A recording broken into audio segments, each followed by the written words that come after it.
mag-practice tayo ng parit sa ano. Sa ano? AMV week! AMV week! Pawis na pawis ako. Pawis na pawis si Da.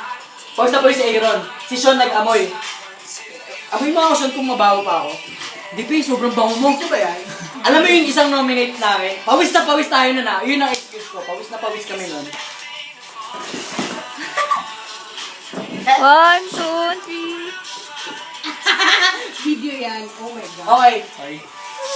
Yung pawis na pawis ako. Pawis na pawis ako nun. Okay, sige. Sobrang pawis mo nun, pe. Si Edred ba? Wait Pawis lang, na yung pawis. may bangka tayo? Yun. Inamoy ako ni Sean. Inamoy ako ni Sean. Sabi ni Sean, pre mabaho. Kasi parang... Oh, yung may ano tayo, may jogging pants tayo na. Inamoy ako ni Sean. Uy, naka-jogging pants din ako. Sabi ni Sean, Tapos may electric tape pa. si Edred ba? Pagbabango, pawis. Hindi. Ako. Pero sino panalo? Sino panalo? Kasi hindi nila alam, kasi hindi ko pinapaamoy yung sarili ko sa taas. Amoy mo ako. Des, mabaho si Jack. Kasi naamoy ko yung DMG. May ganun talaga.